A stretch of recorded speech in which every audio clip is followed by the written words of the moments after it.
Olá, investidor e investidora de todo mundo. Aqui é o canal Dica de hoje. Nesse vídeo de hoje, a gente vai falar um pouco sobre essa nova moda do momento, né, que é olhar o gráfico do Ibovespa dolarizado, porque aí aparece na matéria da revista ou do site ou do jornal dessa forma como está aparecendo aqui na tela e parece que realmente a bolsa está muito descontada. As pessoas falam assim: olha só o que aconteceu lá atrás, a bolsa chegou a 44 mil pontos, 46 mil pontos em dólar, e agora está só a 25 mil pontos em dólar. Então é uma super oportunidade, ela já subiu 150%, mas ela ainda pode subir mais. Então esse vídeo de hoje, como a gente sábado falou de macroeconomia, eu aproveitei para a gente falar aqui sobre a questão do câmbio de equilíbrio, a paridade entre duas moedas. Curtam o vídeo, se inscrevam no canal, depois da vinheta a gente já começa.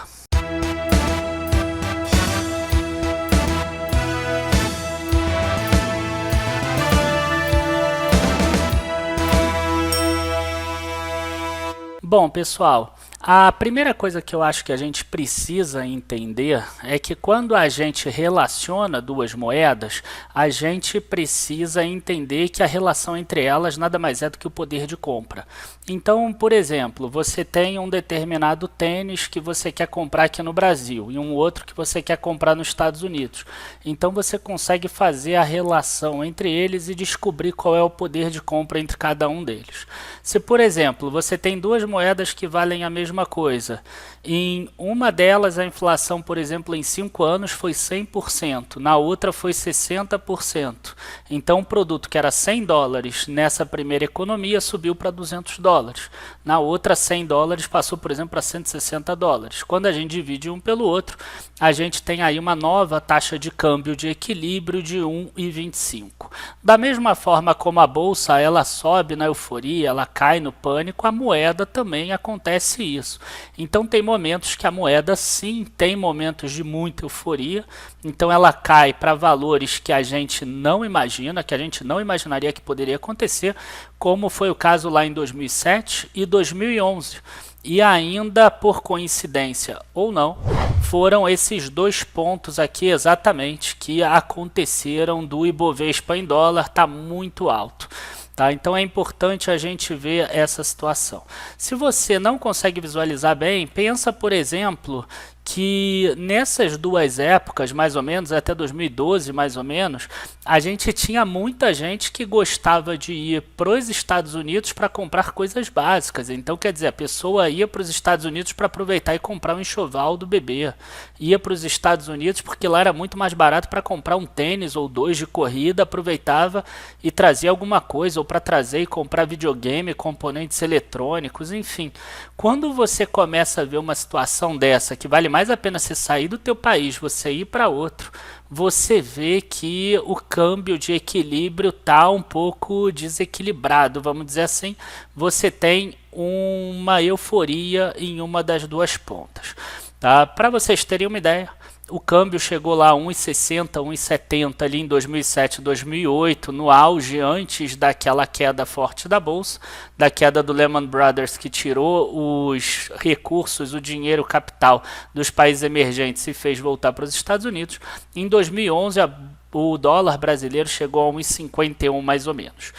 Um índice que ilustra bem isso, porque para você pensar em poder de compra, você tem que pensar em um produto que tenha no mundo todo, né? Não é muito fácil fazer isso. Esse último ano, por exemplo, teve uma pessoa que tentou fazer com os pacotinhos de figurinha da Copa. Realmente isso tinha em vários países do mundo. Mas o mais tradicional é exatamente o índice Big Mac. Uma planilha que eu baixei aqui, que eu encontrei no site aqui do rapaz que eu nem conhecia, Marcos Ripper, guia do excel.com.br. Gostei muito da planilha, pena que vai só até julho de 2016, mas quando a gente compara aqui Brasil versus Estados Unidos, a gente vê aqui a relação, quanto custa em dólar contra real para se comprar um Big Mac em cada um dos países. Então a gente vê que de 2003 até aqui 2007 teve uma forte valorização do real. Né? A gente vê que o real ele passou a ser uma moeda muito mais apreciada frente ao dólar, chegando aqui a em torno de 50% de valorização acima do zero. E se a gente parar para pensar exatamente aqui, ó, desse ponto mínimo, a gente vê que subiu 90% mais ou menos, que é mais ou menos quanto o Ibovespa tem que subir para atingir aquele máximo. Então a gente está falando de um aumento muito parecido com o que teria que acontecer no câmbio de equilíbrio, o que mostra aqui no índice Big Mac. Se para algumas pessoas ainda não ficou claro, a gente fez também aqui um gráfico de acordo com a inflação no Brasil e a inflação nos Estados Unidos. Já que a gente está tratando de poder de compra, nada mais justo do que fazer a inflação. Então eu peguei o IPCA do Brasil, peguei o IPC dos Estados Unidos e embaixo eu peguei depois o IGPM do Brasil contra o próprio IPC dos Estados Unidos, que é o principal índice de inflação de lá.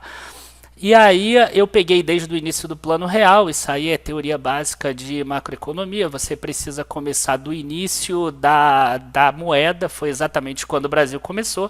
Se você quiser começar daquele ponto lá de 2007 para te beneficiar, ou de 2011, você vai ter um resultado errado, porque senão é exatamente o que eles estampam nas manchetes, né? Ah, entre agora na bolsa porque ela já chegou em 44 mil pontos. Não, você tem que colocar do início da moeda. Então a gente pegou aqui a inflação desde o início da moeda. Primeiro aqui a gente está falando de IPCA, então aqui esse é o IPCA de 6 meses apenas, aqui IPCA de 1 ano e depois todos os outros anuais até o final de 2018. A gente tem aqui dos Estados Unidos, aqui eu peguei a inflação já acumulada, então de forma acumulada nesses 23 anos e meio, a gente teve 494% de IPCA, 70% dos Estados Unidos. E quando a gente divide um pelo outro, a gente tem exatamente o câmbio de equilíbrio. Então a gente tem aqui, olha só, que hoje o câmbio de equilíbrio deveria ser 3,49 e a gente está em 3,77 mais ou menos. Então a gente está mais ou menos 8% acima, 9% acima do valor do câmbio de equilíbrio. Então só é correto a gente comparar Ibovespa dolarizado se a gente pegar uma outra taxa que estivesse a 8% acima do câmbio de equilíbrio, em algum ponto aqui. Só para ilustrar melhor aqui, vamos pegar aqueles dois pontos lá que o pessoal gosta de mostrar nas manchetes, né, para vender produto e etc. 2007, o câmbio deveria ser 2,24. 2011, o câmbio deveria ser 2,59. Tá? Se a gente pegar aqui o site do investing.com, vamos tentar dar uma olhada aqui, ó. E vamos pegar aqui 2007, ó, final de 2007, ó, dezembro de 2007, dólar 1,78. E eu estava falando que o câmbio de equilíbrio era 2,23. Então, quer dizer, você tem aí de 1,78 para 2,23, você deve ter uns 25% mais ou menos. Então, isso você já tem que tirar daquele máximo. E se a gente pegar da euforia de 2011, aqui o encerramento de 2011, ó, dezembro de 2011, daria 1,86. E ali o câmbio de equilíbrio do 2011 seria 2,59, que é uma quantidade maior ainda, a gente estaria falando de 30%. Então, quando a gente tira 25%, 30% daquele valor do dolarizado, a gente já cai para valores assim, de 30 e poucos mil pontos em dólar. Enfim, seria um aumento aí de 20% mais ou menos, que é o que eu prevejo, tá, para esse ano e para os próximos. Não é tanto quanto o pessoal está falando aí de 200 mil pontos, 300 mil, chegou gente até falando já 500 mil pontos. Quando a gente vem aqui para o IGPM, a gente vê que a inflação no Brasil, nesses 23 anos e meio, 666%, contra os mesmos 70% dos Estados Unidos, dividindo, o câmbio hoje deveria ser R$ 4,50 pelo IGPM. Então a gente tem aí que a taxa de equilíbrio seria alguma coisa entre 3,50 e 4,50, hoje está dentro dessa taxa de equilíbrio.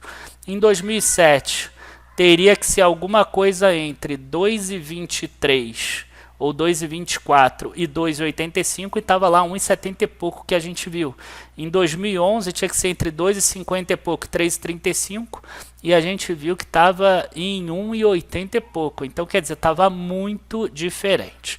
Se vocês querem saber o que investidor estrangeiro olha realmente, por que o Brasil tem potencial de crescimento, eu recomendo que vocês voltem no nosso vídeo do MSCI, que é o Morgan Stanley Capital Index Brasil. Inclusive o último deles é esse aqui. E se vocês quiserem ver, vocês vão ver aqui, ó, MSCI Brasil. Desde o início em 2000, ele cresceu 9,28% anualizado, uma cesta de países desenvolvidos subiu 4,55%, países emergentes 8,65%. Então o Brasil ele cresce mais do que os desenvolvidos, cresce mais do que os emergentes, apesar de que em 10 anos ele está crescendo só 5% contra 8 contra 9, em 5 anos só 0,6 contra 1,65 contra 4,26 e por qualquer motivo que eu não sei qual, o pessoal quer investir aqui embaixo, ó. Entendeu? Para mim não cabe na minha cabeça como, é muita vontade de comprar topo. Mas, enfim, isso aqui não vem ao caso no vídeo de hoje, isso aqui pode ser um outro vídeo mais para frente. Então você só pode pensar nesse preço aqui, nesse 46 mil dólares e comparar para ver se a bolsa tá barata ou tá cara, se tiver aí uns 25% desvalorizado em relação ao câmbio de equilíbrio pelo IPCA, que hoje seria o dólar chegando ali em 2,70, por aí mais ou menos. Se o dólar tivesse hoje 2,70, eu poderia falar para vocês, realmente a bolsa está muito barata em relação ao Ibovespa dolarizado. Só que quando a gente joga 2,70, se a gente pensar 44, 45 mil pontos vezes 2,70, já não é 200 mil pontos como o pessoal fala, né? Já é 120, 115, 118 mil pontos.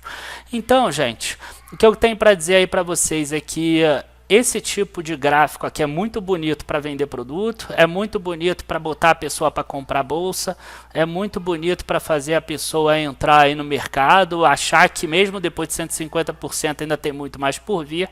E realmente eu acho que tem, mas não por esse motivo. Então, por favor, não me manda mais pergunta de Bovespa dolarizado, porque para mim isso aqui e nada é quase a mesma coisa, tá? Abraço aí para vocês, bom final de semana e bons investimentos na segunda. Tchau, tchau.